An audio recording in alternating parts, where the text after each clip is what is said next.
आपण पाहत आहात जीसस इंडिया टीव्ही, चॅनल जे देवाकडून आहे, चॅनल जे स्वार्था गाजवतं, चॅनल जे लोकांचे जीवन परिवर्तन करतं. पाहत राहा, लाईक करा, शेअर करा आणि सबस्क्राईब करा. या सेवा कार्याला अजून वाढवण्यासाठी तुम्ही हातभार लावू शकता व आम्हाला तुमची आर्थिक मदत करू शकता. ऑनलाईन पेमेंटसाठी खाली दिलेल्या QR कोडला स्कॅन करून आपलं दान देऊ शकता. प्रभूला महिमा देतो की अतिशय लांबून लांबून लोक देवाचं वचन ऐकण्यासाठी आपल्यामध्ये येत आहेत. अजूनही बऱ्याच लोकांना या ठिकाणामध्ये यायचंय. मला आनंद वाटतो की प्रभूचं वचन सर्वत्र जात आहे. जगाच्या कानाकोपऱ्यामध्ये असं एक ठिकाण नाही की ज्या ठिकाणामध्ये सुवार्ता प्रसार आमच्याद्वारे गेला नाही. तर प्रभूने आपल्याला अतिशय छान अशा प्रकारचं माध्यम उपलब्ध करून दिलंय.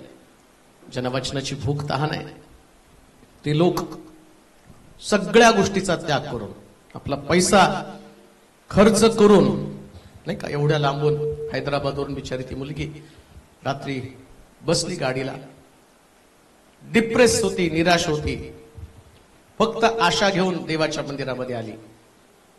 परंतु 100% इथं आशेची पूर्तता होती. 100%. मी आज ज्या साक्षी ऐकत आहे, या साक्षी करवी मला एक समजतं की येशू जिवंत आहे. तो जिवंत आहे, तो मेलेला देव नाही. आमचं गारणं, आमच्या प्रार्थना आणि आमच्या अंतःकरणातली प्रत्येक सुप्त गोष्ट त्याला माहिती आहे. मला मागच्या 1-1.5 महिन्याखाली एक कॉल आला. UK मध्ये राहणारं जोडपं. ते म्हटले की आम्ही सोलापूरमध्ये बऱ्याच वेळा येऊन गेलो, आमचे रिलेटिव्ह होते,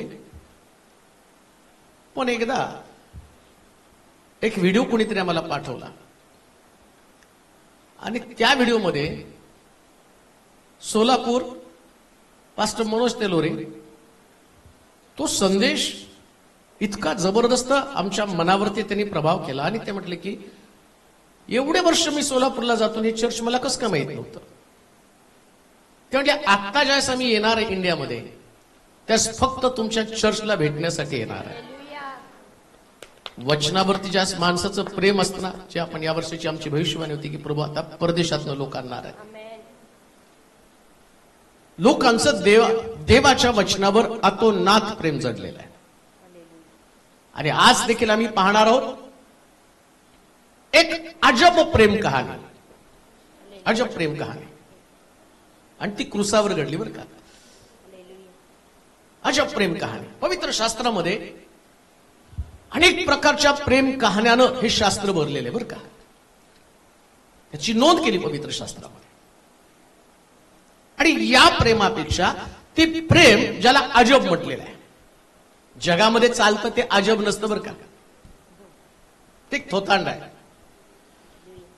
परंतु शास्त्रामधलं जे अजब प्रेम कहाणी आणि या प्रेमाचं रहस्य आम्ही जाणून घेणार. एक अजब प्रेम कहाणी क्रुसावरची.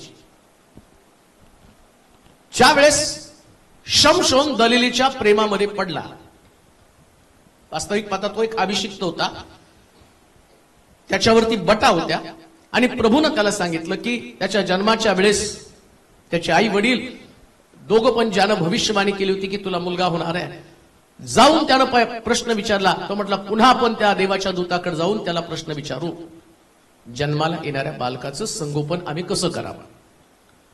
त्यास तो म्हटला ती नाझीर असेल, आणि नाझीर असल्या कारणानं तो जन्मापासून देवाचा नाझीर असल्यानं त्याच्या डोक्याला तो कधी वस्त्र लावू नकोस. परंतु हा शमशोन आम्ही पाहतो की दलिलीच्या प्रेमामध्ये पडला. आणि एक लव्ह स्टोरी, एक प्रेम कहाणी त्या ठिकाणात सुरुवात झाली.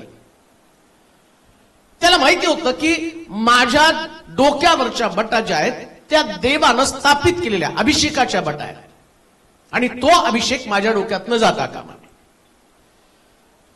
परंतु इथं मी पाहतो की दलिलीच्या प्रेमामध्ये वेडा झालेला शमशोन, ज्यावेळेस ती दलिला शमशोनाला विचारते की तुझ्यातल्या अचाट शक्तीचं मर्म, तुझ्यामधल्या सामर्थ्याचं रहस्य काय, त्यास तो सांगतो माझ्या डोक्यावरच्या 7 बटा.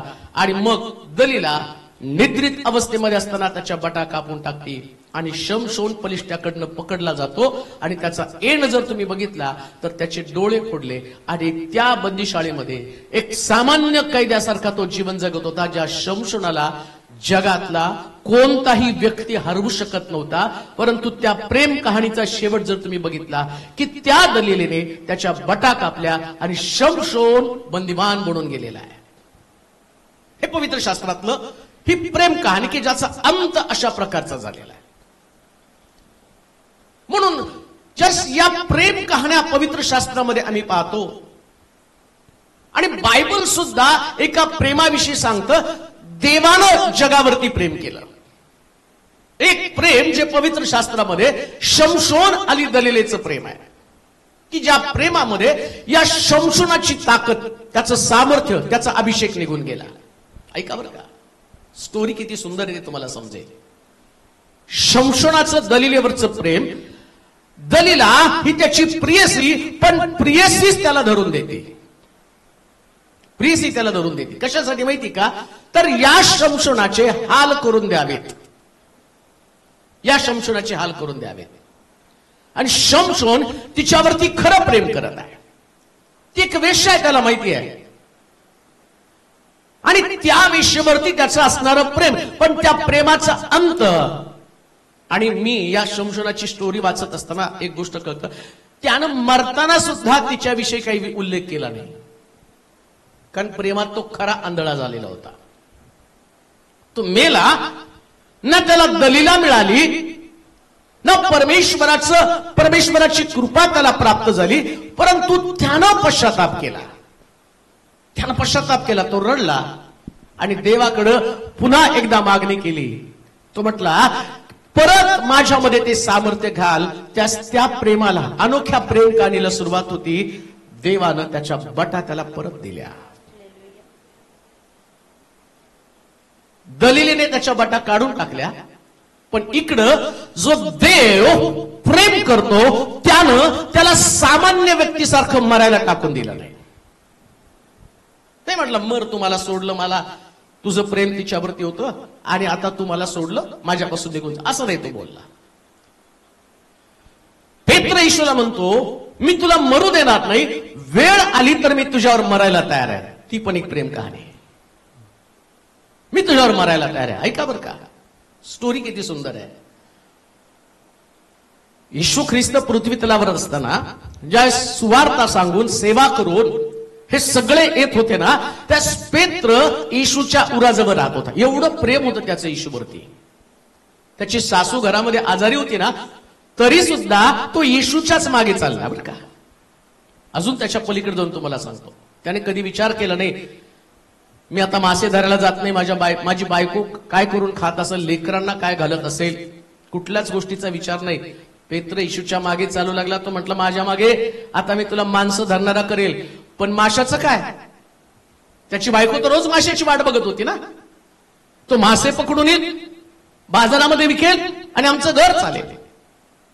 पण अनोखी प्रेम कहाणी तिथं सुरू होती की इथं या पेत्राच्या घरात काय आहे, त्याच्या घरातली काय संकट आहे. म्हणून लक्षात ठेवा, एक बिलिव्हर्स लोकांनी आपल्या संकटाचा कित्ता मांडत बसायचं नाही. आपल्या घरामध्ये काय प्रश्न आहेत? पेत्राच्या घरामधला एकच प्रश्न प्रभूने सांगितला की त्याची सासू तापानं आजारी पडली होती आणि येशू तिथं गेला आणि तिचा ताप काढून टाकला. ऐका, मग येशूनं त्या पेत्राच्या घरातल्या सासूचा ताप काढला. याचा अर्थ त्याच्या मागे चालत असताना त्यांचे सगळे प्रश्न सुटतच होते. त्याने एक प्रश्न तिथे मारला, सगळ्यांची स्टोरी लिहिणार का तो? सकाळी उठले, मग लेकरांना शाळेला कपडे नव्हते, मग तेवढं लिहित जाणार नाही. त्याने एकच दाखला दिला, सासूचा ताप गेला म्हणजे बाकीचे सगळेच ताप तो काढून टाकतो. आता अनोखी प्रेम कहाणी बघा इथं, मी तुझ्यावर मरायला तयार आहे. येशूने त्याच्याकडे बघितलं, अरे तू मरणार नाही, तुझ्यावर प्रेम आहे म्हणून मी तुझ्यासाठी मरणार आहे. तुला नाही मी मरू देणार. ही तुझी भावना आहे की मी तुझ्यासाठी मरेल. ऐका, या तुमच्या भावना आहेत ना की तुम्ही ख्रिस्तासाठी काही पण करू शकता. तुम्हाला काहीच करण्याची गरज नाही. इथं सगळं त्यानं केलेलं आहे. आणि हा पेत्र येशूला पकडल्याबरोबर सगळ्यात पहिल्यांदा कोण पळाला तर तो पेत्रच पळाला. पहिल्यांदा तोच पळाला. कारण त्याचं प्रेम येशूपेक्षा आपल्या जीवावरती जास्त होतं बरं का. कोणावर जास्त होतं? आणि आम्ही पण आमच्या जीवावर जास्त प्रेम करतो. इथं चर्चमध्ये गाण्यात म्हणणं सोपं आहे, आय लव्ह यू जीजस. वातावरणच तसं सुंदर असतं, इथं वाजत असतं, इथं वाजत असतं, इकडं गात असतात, इतकं मस्त क्रिएशन झालेलं असतं, त्यात क्रिएटिव्हिटी किती डोळ्यातलं पाणी येतं. आणि म्हणतो मी ख्रिस्तासाठी मरणार. म्हणजे वास्तव स्थिती येते. काही समस्या, काही प्रश्न इतके भयानक तुमच्या समोर येतात, त्यावेळेस तुम्ही तुमच्या जीवावरती प्रेम करू लागता. येशू समोर पण तशी परिस्थिती निर्माण झाली. असं लिहिलं, माझा जीव मरणप्राय यातना भोगत आहे. त्याच्याही थोडस आपल्या जीवावरती प्रेम होतं. मग त्यांनी प्रार्थना केली, होईल तर हा प्याला मजपासून. लगेच त्याला कळलं नाही, ही प्रेम कहाणी अनोखी आहे. मला वाटतं ते वचनाचं रोमकराचं पत्र 5वा अध्याय 6 ते 11 वचन म्हणजे तुम्हाला समजेल. रोमकराचं पत्र 5वा अध्याय 6 ते 11 वचन. आपण दुर्बळ असतानाच ख्रिस्त सुवेळी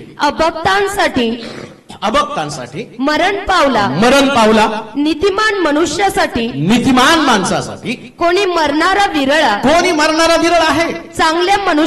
चांगल्या मनुष्यासाठी मरण्यास कदाचित कोणी धाडस करेल. परंतु देव आपणावरच्या स्वतःच्या प्रीतीचे प्रमाण अजब प्रेम कहाणी आपल्यावरच्या स्वतःच्या प्रीतीचं प्रमाण हे देतो की आपण पापी असताना ख्रिस्त आपणासाठी मरण पावला. तर आता त्याच्या रक्तानं नीतिमान ठरवित आल्यामुळे आपण विशेष करून त्याच्याद्वारे देवाच्या क्रोधापासून तारले जाणार आहोत. एक अजब प्रेम कहाणी. आणि या प्रेम कहाणीचं वैशिष्ट्य काय माहिती का? एक ज्याची कुवत, ज्याची पात्रता, ज्याच्या संबंधानं म्हटलं की तो नीतिमान होता, तो धार्मिक होता, तो देवाचा पुत्र होता, पण पापी व्यक्तीसाठी त्यानं मरण स्वीकारलं. मी या पवित्र शास्त्रामध्ये वाचत असताना हेरोद त्याचा भाऊ मेला आणि त्यानं त्याच्या भावाची बायको हेरोदिया आणि त्या हेरोदियाला आपली पत्नी केली, त्यानं व्यभिचार केला. आणि मग काय झालं माहिती का? त्या ठिकाणामध्ये योहान आला आणि योहानानं या हेरोद राजाला त्या व्यभिचारा संबंधानं सांगितलं. त्या हेरोदियाच्या डोक्यामध्ये आलं की योहान जो आहे हा संदेश आहे आणि हा आमच्या प्रेम कहाणीला विरोध करत आहे. कारण त्या दोघांचं एकमेकावर प्रेम आहे. हेरोद व्यभिचार करतो आणि त्या व्यभिचारामध्ये योहान येऊन सांगतो की ही गोष्ट चुकीची आहे. राजाला सुद्धा संदेश देताना जसं आम्ही पाहतो नाथान संदेशता दाविदाला ताडण करतो, तसंच या ठिकाणामध्ये आम्ही पाहतो की योहान सुद्धा जाऊन त्या हेरोद राजाला सांगतो की तू पाप करत आहे. आता हेरोदिया ती पण हेरोदावर प्रेम करते आणि प्रेम करताना तिच्या डोक्यात काय येतं? या प्रेमातला अडसर काढला पाहिजे. कोण आहे प्रेमामधला अडसर? तर योहान अडसर आहे. मग ती काय करते? त्या राजाचा वाढदिवस आहे आणि मुलीच्या डोक्यामध्ये घालते, आज तू एक सुंदर डान्स कर आणि राजा तुझा डान्स पाहून खुश होईल. तर तू काय मागायचं? तर तू ज्यास राजा तुला विचारेल तुला काय पाहिजे, त्यास तू योहानाचं शिर माग. हे प्रेम हेरोदयाचं योहानाचं शिर मागणारं प्रेम आहे.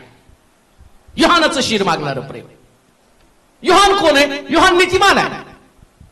नीतिमान व्यक्तीचं शिर अनीतिमान व्यक्ती मागती, हे प्रेम जगातलं आहे. मी अनोखं प्रेम का म्हटलं त्याला? याचं कारण अनीतिमानासाठी एक नीतिमान व्यक्ती क्रुसावरती दिला.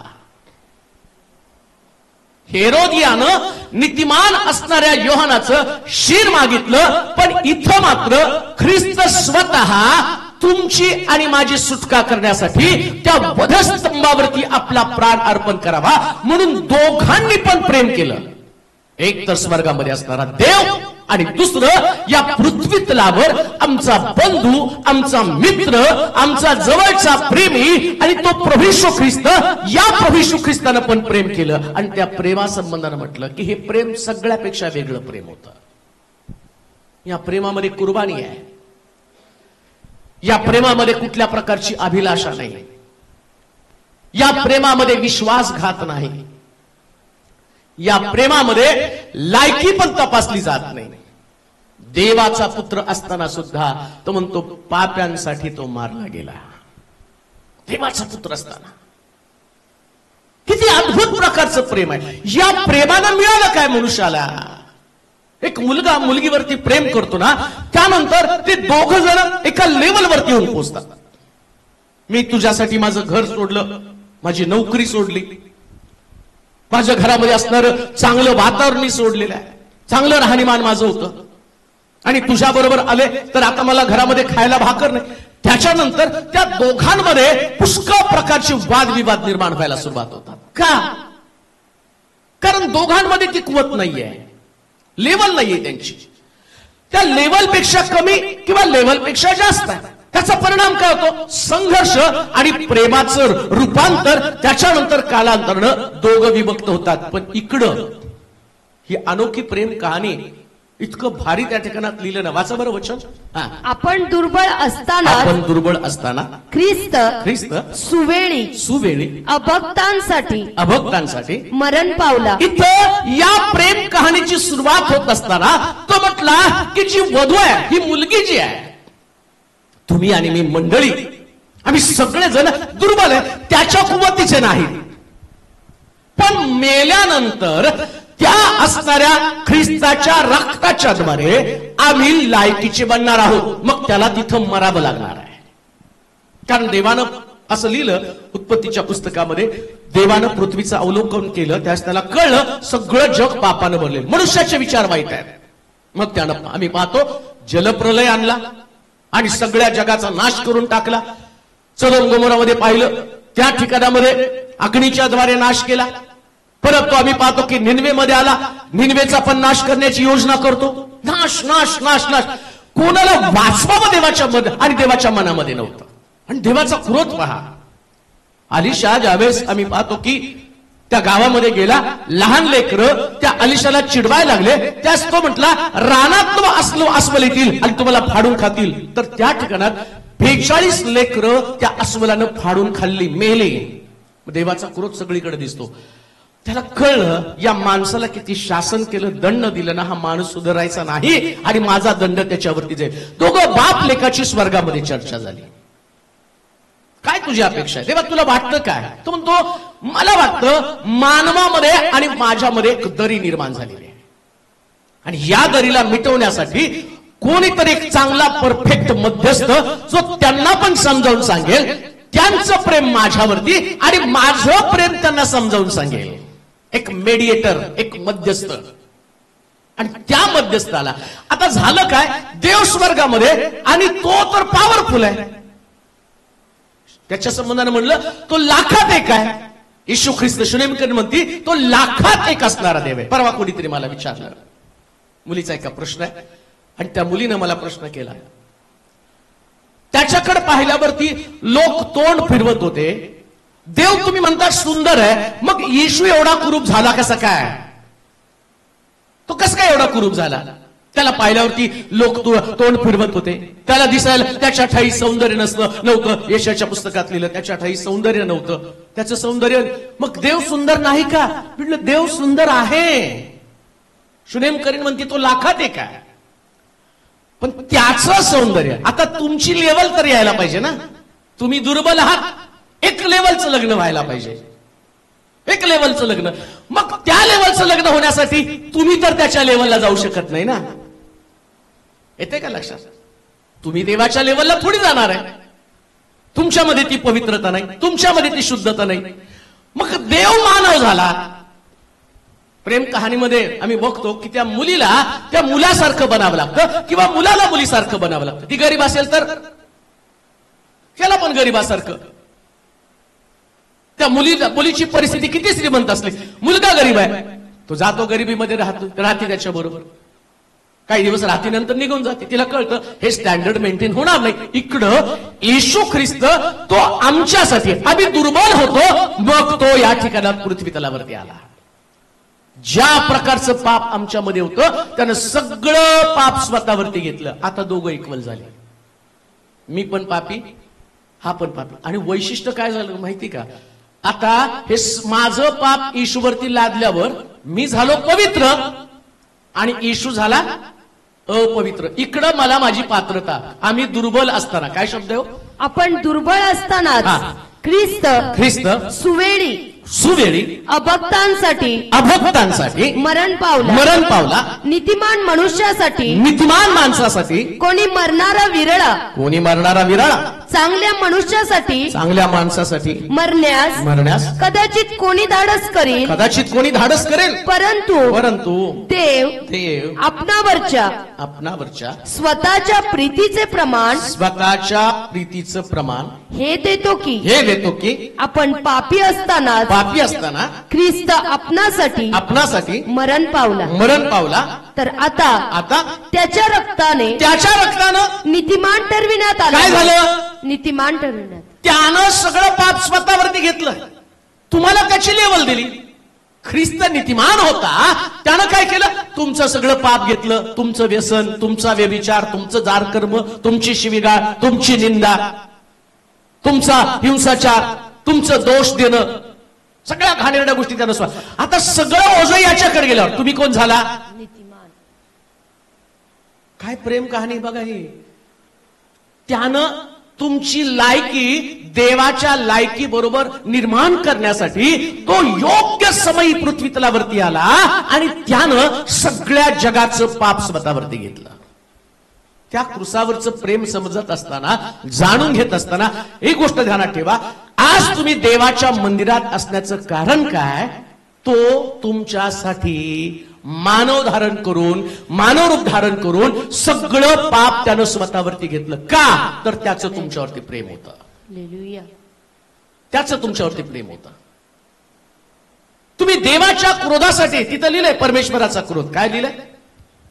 परंतु देवाच्या क्रोधापासून आम्ही तारले जाणार आहोत. तर आता त्याच्या रक्तानं नीतिमान ठरविण्यात आल्यामुळे आपण विशेष करून त्याच्याद्वारे देवाच्या क्रोधापासून. आता जरा थोडस फ्लॅशबॅक मध्ये जाऊया की ज्या वेळेस राणीनं त्या राजाच्या विरोधात तिचं सौंदर्य दाखवण्याचं नाकारलं आणि राजानं जास्ती गोष्ट पाहिली की राणी यायला तयार नाही.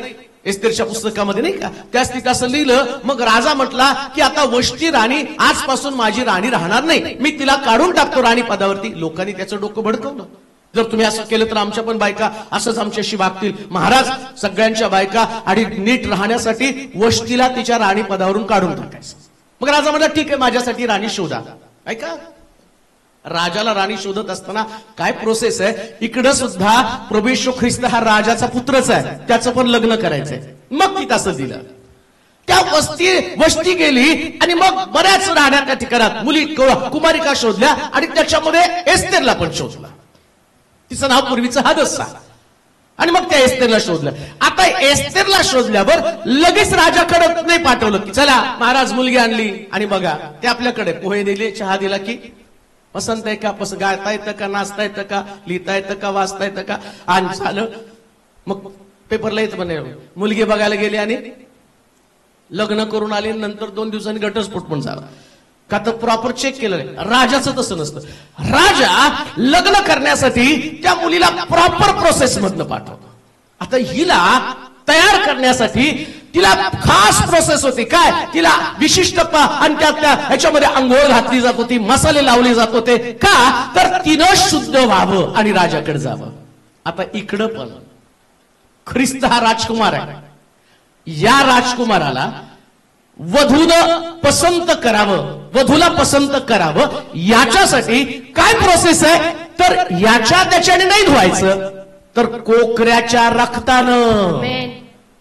ख्रिस्ताच्या रक्तानं वधू धुवायची. एकदा वधू धुतली, आता ख्रिस्त कबरेत असताना रक्त सांडलं, कोकऱ्याचं रक्त सांडलं, तो पुनरुत्थित झाला. आता दुसऱ्यांदा ढगावरती बसून राजकुमार म्हणून येणार आहे. आणि त्यावेळेस जी वधू, जी मंडळी कोकऱ्याच्या रक्तानं धुतली, स्वच्छ झाली, पवित्र झाली, अशा वधूला तो पसंत करणार. या प्रेम कहाणीचं वैशिष्ट्य काय? इथं सगळ्या गोष्टी तुम्हाला उपलब्ध केल्या जातात. जसं वस्तीच्या आणि वस्तीला घालवल्यावर एस्तेरला सगळ्या गोष्टी उपलब्ध करून दिलेल्या आहेत, मंडळीला पण ख्रिस्तानं सगळं उपलब्ध करून दिलं. एक तर सांडलेलं रक्त, आणि दुसरी गोष्ट वचन रूपी जलस्नान, जे तुमच्याकडे रोज येतं, दर रविवारी तुमच्याकडे. कशासाठी? ती प्रोसेस, तुमच्या प्रियकराला भेटण्याची प्रोसेस. तुम्ही असंच तुमच्या प्रियकराला नाही भेटणार. त्याला तुम्हाला भेटायचंय तर तुम्हाला वचनानं शुद्ध व्हावं लागेल. रक्तानं तर झाला. 2022 वर्षापूर्वी, 23 वर्षापूर्वी त्यानं रक्त सांडलं, रक्ताच्या द्वारे तुमची आंघोळ झाली. आता रोज तुम्हाला वचनाच्या द्वारे स्वतःला शुद्ध करायचं. का? कारण या प्रेम कहाणीमध्ये हे प्रेम एकतर्फी प्रेम नाही. प्रेमामध्ये पद्धत आहे, एकतर्फी प्रेम नाही का? येशू काय तुमच्यावर एकतर्फी प्रेम करणार नाही. तुम्हाला जर तुम्ही प्रेम करत आहात ना, तर तुम्हाला त्याच्या सारखं बनायचंय. आता त्यानं काय केलं? रक्त सांडलं, तो म्हटला रक्ताच्या द्वारे शुद्धीकरण. वाचा बरं ते वचन काय म्हटलं? आपण दुर्बळ असतानाच ख्रिस्त सुवेळी अपक्तासाठी मरण पावला. नीतिमान मनुष्यासाठी कोणी मरणारा विरळा, मरणारा विरळा. चांगल्या मनुष्यासाठी चांगल्या मनुष्यासाठी मरण्यास मरणारे कदाचित कोणी धाडस करील. कोणी धाडस करेल? परंतु देव आपणावरच्या स्वतःच्या प्रीतीचे प्रमाण, स्वतःच्या प्रीतीचं प्रमाण हे देतो की आपण पापी असताना ख्रिस्त आपणासाठी मरण पावला. तर आता त्याच्या रक्ताने नीतिमान ठरविण्यात आल्यामुळे, म्हणजे तुम्हाला त्याच्या रक्ताखाली तर यावं लागेल ना. शुद्ध होण्यासाठी ख्रिस्ताचं रक्त स्वीकारावं. मग आता कसं करणार? ख्रिस्ताच्या रक्ताचं स्वीकारणं कसं करणार आहे? त्यालाच बलांडनाचा सण म्हटलेला आहे, ज्याची तयारी आम्ही करतो. मला असं वाटतं गुड फ्रायडे कसं स्वीकारणार आहात तुम्ही? काय प्रोसेस आहे त्याला? म्हटलं मी येशूच्या रक्ताखाली आलो, इतकं सोपं आहे का? प्रार्थना केलं, मी येशू तुझ्या रक्ताखाली येतो, तुझ्या रक्ताचं कव्हरिंग मला दे. नाही, एवढं प्रोसेस सोपी नाहीये. ते असं लिहिलं, वलांडनाच्या सणाचा नियम दिलेला आहे. यज्ञ पशु कापावा, घरातल्या संख्ये इतकं जेवढं तुमच्या घरामध्ये राहणारे लोक आहे त्या सगळ्यांसाठी तो यज्ञ पशु कापावा. त्याची मुंडी, त्याची पाय, त्याची आतडी खावी. काय खायचं? मुंडी, पाय, आतडी. मग ते खाल्ल्यावर घराच्या दारबाही कपाळपट्टीला रक्त लावावं. पहिले काय खायचं? मुंडी, पाय, आतडी. आणि कशा बरोबर? कडू भाजी बरोबर. काय खायचं? मुंडी, पाय, आतडी खायची, कडू भाजी बरोबर खायची. आता कडू भाजी, मुंडी, पाय, आतडी म्हणजे मुंडी म्हणजे आम्ही पाहतो ख्रिस्ताचे विचार.